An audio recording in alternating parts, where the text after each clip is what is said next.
I'm Niny Simon, the Executive Director of the Santa Cruz Museum of Art and History, author of the Participatory Museum and the Museum 2.0 blog. Today for the Museum Lab workshop, we focused on three big things, some big ideas about visitor participation in museums and different structures for it. We experimented with a participatory process for inviting visitors to be part of an exhibition, and then we spent some time focused on this idea of how you define the communities of interest who you want to participate. It was great to see all the energy of everybody who was there. It's clear that there are a lot of museum professionals in Poland who really care about finding ways to invite community members and visitors, not just to learn in the museum, but also to really participate and co-create the museum experience. If museums feel like they want to be more relevant to more people, if they feel like they're not making the strong connections between their stories and objects and the communities around them, then they have to find new methods for design and for interaction. And so I think that for a museum to really tell the story of a city, of a country, of a people, it needs to come with and from those people. And so I think that participatory tools can be ways to invite people who are coming in, not just to learn from what the museum has, but to contribute to it and help make it stronger, a more authentic story, a more diverse story, and a story that is more resonant and more relevant for us.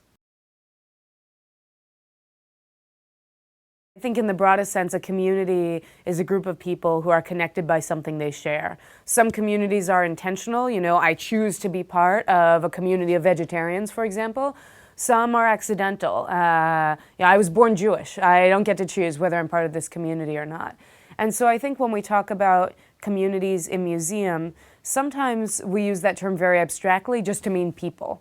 Sometimes we use it covertly to mean a certain kind of people. And so I think it's important to just be explicit and clear about when you say community, you're talking about people who are connected by something, which people, and what are they connected by.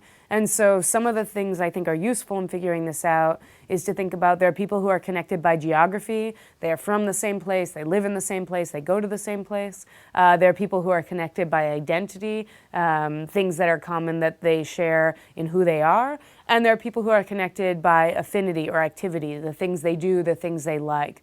If you have a museum that is a content specialty, like say a textile museum, obviously people with an affinity for textiles, people who quilt, people who knit, that's a good place for them. If you have a city museum, maybe it's more about geography and the locality of that city. So I think there are lots of different ways a museum can define the community that they want to engage, and there are many different sub-communities. What's important is that it's people connected by something they share, and so who are those people and what do they share? The participation is created for a reason. And the reason can't be just, we want to give visitors something to keep busy, something for them to do.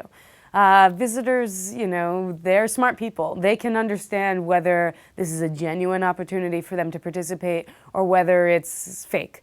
And so I think that it has to come from a need. There are so many different needs out there for museums. I was just at the Museum of Polish Jews today. This museum, all the objects they have, where are they going to come from? Most of them are not going to be here in Poland. They have to come from people, Polish Jews who have immigrated, who have been part of diaspora, going somewhere else, bringing those objects back. So that's one kind of participation. Another kind of participation might be for a museum that says, we want to tell the story of a place, but there is no one story of that place, so we need to involve lots of people, lots of stories. When it comes to art, I think there's some very interesting ways to talk about interpretation and this idea that we all connect emotionally with art differently, and so how instead of having one curatorial interpretation, can we invite people to go more deeply with the objects through participation and share their interpretation with others.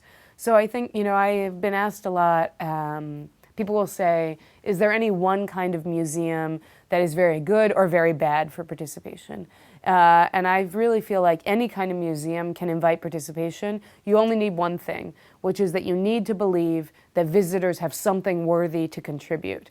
If you think that visitors are stupid, if you think visitors know nothing, if you think they have nothing to share, then you can't do participation. But if you have curiosity about them, if you have respect for what they have, it doesn't matter what your content is, there's a way for them to meaningfully participate.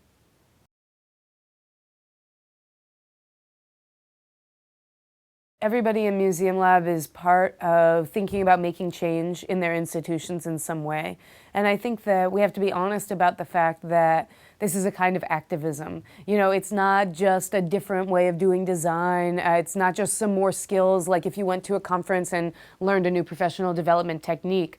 It's really about saying, I believe and I want to be an advocate for the voices of the people in my community or in my visitors. And so I think that the Museum Lab is a great opportunity to build those skills, but also to build that confidence in being activists. And all activists, none of them can be successful alone.